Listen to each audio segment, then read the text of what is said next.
محرم الحرام 1436 سنہ ہجری آنے والا ہے۔ برکتوں کا ماہ مبارک ہے یہ۔ اس ضمن رکن شورا حاجی عبدالحبیب عطاری نے گزشتہ دنوں ساؤتھ افریقہ میں مدنی پھول دیے۔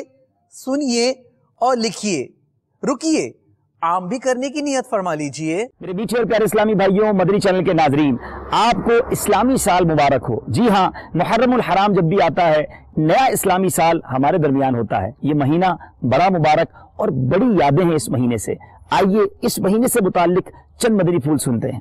حضرت سیدنا عبداللہ بن مسعود صحابی رضی اللہ تعالیٰ عنہ کہتے ہیں، نور کے پیکر، تمام نبیوں کے سرور، دو جہاں کے تاجور، سلطان بحر و بر صلی اللہ علیہ وسلم نے فرمایا، جو شخص عاشورہ کے دن اپنے بال بچوں کے کھانے پینے میں خوب زیادہ فراخی اور کشادگی کرے گا، یعنی زیادہ کھانا تیار کر کے خوب پیٹ بھر کر کھلائے گا، اللہ عز و جل سال بھر تک اس کے رزق میں وسعت اور خیر و برکت عطا فرمائے گا۔ سبحان اللہ۔ میرے میٹھے اسلامی بھائیوں، عاشورے کی آمد ہے، تیاری کر لیجئے، اپنے گھر والوں پر کشادگی کیجئے۔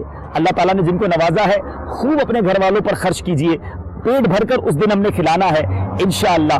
اس دن جو اپنے گھر والوں کو اس طرح ان کی خدمت کرتا ہے، پیٹ بھر کر کھلاتا ہے، اللہ تعالیٰ سال بھر اس کے رزق میں وسعت اور برکت عطا فرماتا ہے۔ اے میرے میٹھے اسلامی بھائیوں، مفسر شہیر حکیم الامت حضرت مفتی احمد یار خان علیہ رحمت المنان فرماتے ہیں، محرم کی 9ویں اور 10ویں کو روزہ رکھے تو بہت ثواب کا پائے گا۔ بال بچوں کے لیے 10ویں محرم کو خوب اچھے اچھے کھانے پکائے تو انشاءاللہ عز و جل سال بھر تک گھر میں برکت رہے گی۔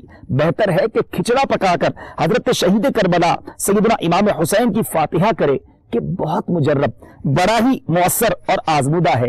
اسی تاریخ یعنی 10 محرم الحرام کو غسل کرے تو تمام سال انشاءاللہ عز و جل بیماریوں سے امن میں رہے گا، کیونکہ اس دن آب زمزم تمام پانیوں میں پہنچتا ہے۔ سبحان اللہ۔ تو عاشورہ کے دن غسل بھی کرنا ہے۔ اسی طرح سرور کائنات صلی اللہ علیہ وسلم نے فرمایا، جو شخص یوم عاشورہ عصمت سرما آنکھوں میں لگائے تو اس کی آنکھیں کبھی نہ دکھیں گی۔ سبحان اللہ۔ تو عاشورہ کے دن سرما بھی آنکھوں میں لگانا ہے۔ میں امید کرتا ہوں ان مدنی پھولوں کو آپ یاد بھی رکھیں گے، ان پر عمل بھی کریں گے۔ مدنی چینل دیکھتے رہیے، اس طرح کے مدنی پھول آپ تک پہنچاتے رہیں گے۔